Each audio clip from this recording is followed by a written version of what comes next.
Zdravo, se je Rinc, tukaj prezentacija.si. Danes si malo pogledamo več o formuli PNZ in prepoznavnosti, oziroma kaj je pomembno v vašem seznamu kontaktov. Torej, kaj je osnova, kjer karkoli kupite, vzamete ali naročite, tudi testno? Odločate se na osnovi PNZ-ja. To je ena taka moja kratica, ki sem uvedel leta 2009 in si jo lastim v Sloveniji. In kaj pomeni? Pomeni, da morate najprej poznati določeno podjetje ali znamko ali ljudi, potem mora biti naklonjeni temu podjetju do znamke ali do ljudi in še kasneje, ko zaupate temu podjetju ali znamki ali ljudem tega podjetja, potem se boste odločili za nakup. Seveda, to je vsa umetnost tega. Se pa PNZ, brez tega PNZ-ja ne boste verjetno kupili ničesar. Poglejmo recimo zadnjo raziskavo Vir and Infusion Stuff v zadnjem spletinarju meseca junija 2011. Kako želite slišati o raznih promocijah in prodaji?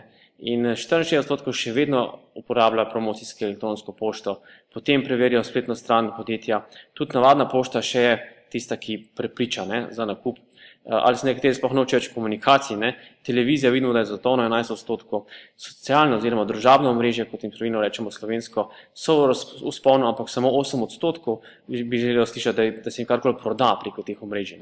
Mobilno telefonsko omrežje torej so tudi v vzponu, radio v zatono in druga so zanemrljiva. Ampak se z družabno omrežje sploh splačajo. Poglejmo, 38% še vedno bo kaj vzel, kupil karkoli, če pozna blagovno znamko ali v tem periodu tudi človeka, od katerega ga kupijo.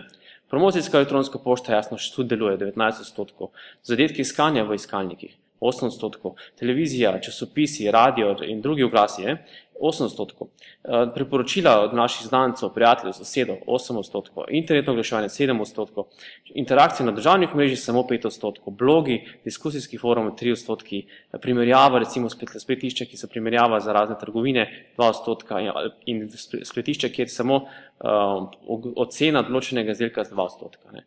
Torej, tradicionalne marketinške tehnike, kot tukaj piše, še vedno največ prometa, največ tudi prodaje prinesejo z določenega izdelka.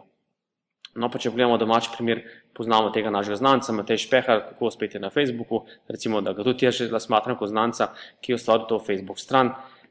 Če po pravici povem, 99% vsega, kar napiše Matej v svoji poslovni Facebook tej strani, preberem ali slišim ali vidim že prej.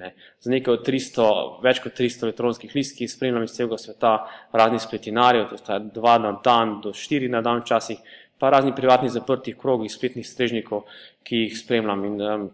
Ampak model je pa dober.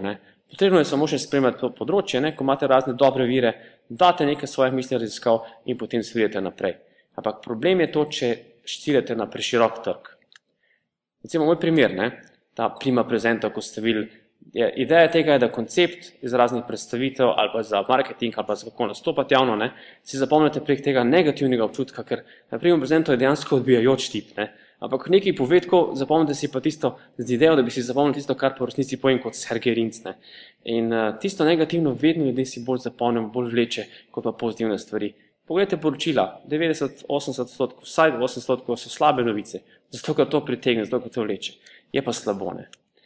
Je to odbijajoče? Ja, je za tiste, ki se ne želijo premakniti. Dokler se nekaj ne zgodi, ali jih ne prehiti konkurenca, ali jih samo organizacije, v kateri delajo, ne prisilijo to, ali se pa ne spremenijo razmere, na primer državni predpisi. In jaz s temi raznimi prezentacijskimi triki ne ciljam na razne profesorje, ki so še od leta 2011 maja na konferenci Podium, kjer sem sodeloval, berejo svoje prezentacije z ekrana ali pa z papirja. To ni nastop, to ne prepriča in to dejansko ni več prezentacija kot taka. In taki ljudje ne bodo nikoli od mene ničesar nič naročili in tudi ne računam na to. In tudi coaching, po pravici povedano za prezentacijo, za javno nastopanje za njih, bi mene odbijali in bi rekel ne. Res bi rekel ne, ker takšni ljudje se zelo težko premakniti. Kaj pa pomembno pri elektronski listi, ker je le tista, ki še vedno največ pritegne, v kateri delite svoje znanje in seveda potem tudi kaj prodate. Veliko bolje imeti elektronsko listo 600 ljudi, od katerih 200 nekaj kupi vsako leto, kot pa listo 6000 ljudi, od katerih 200 nekaj kupi. Je logično?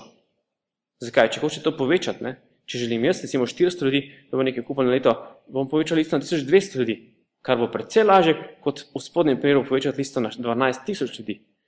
To je pa zelo težko in zahteva kar precej, ne samo časa, truda, ampak tudi precej sredstev, ki si večina malih podjetij v svojih prvih letih delovanja ne more privoščiti. Kaj pa pogoj vsega tega, kot smo rekli, prepoznavnost? In kaj je recimo ena od možnosti, kako boste dosegli večjo prepoznavnost. Eno načinov je ta, da se ljudje 11krat vidijo na nasmejani fotografiji. Iskal sem kot odmor, zdaj je jasno na počitniškem času, da bi našel pravi vir, ampak verjemite mi, to sem iz preverjenega vira dobil. Ugotovili so namreč v eni raziskavi, da ljudje dejansko kupujo več izdelkov, če vidijo določenega človeka vsaj 11krat na neki nasmejani fotografiji. In kaj je torej današnja naloga za vas? Da uvrstite vašo fotografijo na vizitko, na vse spletne strani, kateri se nastopate kot lastnik ali kot sodelujoči v projektu, kakorkoli, na vse profile v družabnih omrežjih, na vsa sporočila, ki jih pošiljate, ali to v elektronski pošti, ali navadni pošti, ali še po faksu, in pa da si naredite svoj gravatar. To je naredite ikona, kjer pustite v bistvu dejansko svoj komentar v katerem koli blogu, je ta ikona pripeta na elektronski naslov. In torej, ustvarite si ikono, lahko tudi na več elektronskih naslovov pripete isto ikono, isto vašo fotografijo, malo sličico in ta se bo dejansko posod pojavljala. Zakaj se recimo to dobro? Recimo na tem konferenci sta me dva mlada podjetnika prepoznala, zato ker ste me videli na blogu prezentacije moje fotografijo. Verjemite mi, da je to veliko potem lažje, da prebijete tisti prvi let kontakta, ali je to poslovni ali državni, kjerkoli drug kontakt, kot pa če bi vas nekako ne poznali in bi morali ponovno začeti se predstavljati kot prvič pri punci ali pa kjerkoli se predstavljati, kdo ste, kaj počnete. Tako sta ta človeka živela, kaj počnem, kaj lahko meni vprašata, kaj lahko jaz njima ponudim, kaj lahko jaz od njima pričakujem in kontakti bi bili boljši, kot bi bil recimo tisti mrzi kontakt, ko me ne bi nikoli poznal. Torej, to je vaša naloga za naslednjič, uživajte in vidimo se naslednjič spet prek Prima Presenta do novih vaših uspehov. Hvala, Sergej Linc, tukaj in prezentacija.